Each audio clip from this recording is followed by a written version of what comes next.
एक समय की बात है, एक हरे भरे जंगल के बीचों बीच एक छोटा सा गांव था। इस गांव में रामू नाम का एक 25 साल का युवक रहता था। रामू एक विनम्र और दयालु स्वभाव का था, लेकिन उसका एक ही दोष था, उसे जुआ खेलने की लत थी। उसके दोस्त सोहन और मोहन भी उसके जैसे ही थे। तीनों दिन भर जुआ खेलते और अपनी कमाई बर्बाद करते। एक दिन रामू की माँ, जो बहुत बीमार थी, उसे बुलाकर बोली, बेटा, मेरी अंतिम इच्छा है कि तुम जुआ खेलना छोड़ दो और एक नेक इंसान बनकर जीवन बिताओ। मैं नहीं चाहती तुम अपने पिता की तरह गरीबी में मर जाओ। रामू ने अपनी माँ को वचन दिया कि वो जुआ खेलना छोड़ देगा। माँ की मृत्यु के बाद रामू ने जुआ खेलना छोड़ दिया और एक मेहनती मजदूर बन गया। वो दिन रात काम करता और अपनी कमाई ईमानदारी से बचाता। कुछ महीनों बाद रामू के पास अच्छी खासी रकम जमा हो गई। उसने सोचा कि अब उसे अपनी जिंदगी में कुछ नया करना चाहिए। उसने गांव के मुखिया से मिलकर अपनी इच्छा बताई कि वो जंगल में लकड़ियां काटकर बेचना चाहता है। मुखिया ने रामू की ईमानदारी और मेहनत को देखते हुए उसे इजाजत दे दी। अगले ही दिन रामू कुल्हाड़ी लेकर जंगल की ओर चल पड़ा।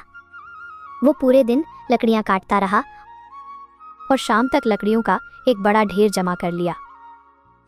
जब वो अपनी कमाई को लेकर घर लौट रहा था, तो उसकी मुलाकात सोहन और मोहन से हुई। अरे रामू, कहाँ थे इतने दिनों से? हम तुम्हें ढूंढ रहे थे। सोहन ने कहा। मोहन ने भी अपनी सहानुभूति जताते हुए कहा, हमें तुम्हारी माँ के बारे में सुनकर बहुत दुख हुआ। हमने सुना है कि तुम अब जुआ नहीं खेलते। रामू अपने पुराने दोस्तों को देखकर खुश हुआ। उसने उन्हें अपनी नई जिंदगी के बारे में बताया और कहा कि वो अब जुआ नहीं खेलता। सोहन और मोहन ने उसे बधाई दी और कहा, हमने भी जुआ खेलना छोड़ दिया है दोस्त। अब हम भी तुम्हारी तरह मेहनत करेंगे। रामू को यह सुनकर बहुत खुशी हुई। उसने सोचा कि उसके दोस्त बदल गए हैं। उसने उन्हें अपने साथ काम करने का प्रस्ताव दिया और कहा कि वो उन्हें अपनी कमाई का आधा हिस्सा देगा। सोहन और मोहन ने खुशी खुशी प्रस्ताव स्वीकार कर लिया। अगले कुछ हफ्तों तक तीनों दोस्त मिलकर काम करते रहे। रामू अपनी कमाई का आधा हिस्सा सोहन और मोहन को देता रहा। तीनों की दोस्ती और भी गहरी होती गई। एक दिन रामू ने सोहन और मोहन से कहा, दोस्तों, अब हमारे पास अच्छी खासी रकम जमा हो गई है। हमें एक नया व्यवसाय शुरू करना चाहिए। क्यों ना हम गांव में एक दुकान खोलें? सोहन और मोहन सहमत हो गए। तीनों ने मिलकर एक दुकान खोली और उसमें घर का सामान बेचना शुरू किया।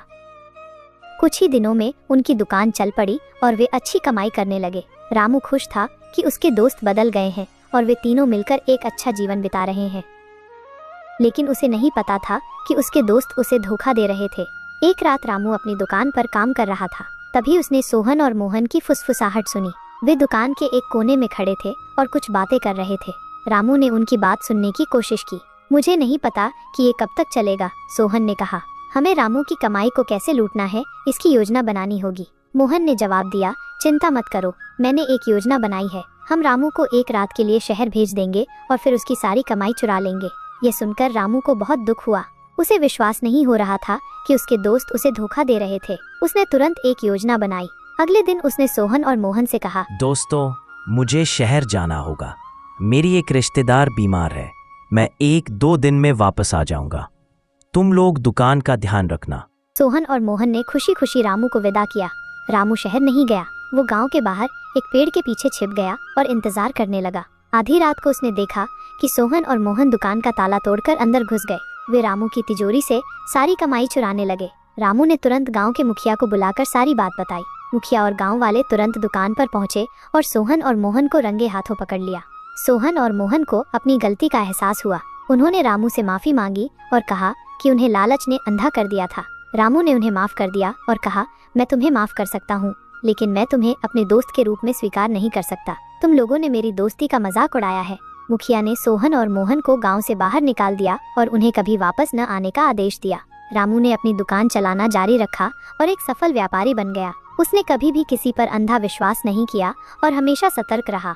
उसने अपने जीवन से सीखा कि दोस्ती में विश्वास और ईमानदारी बहुत जरूरी है।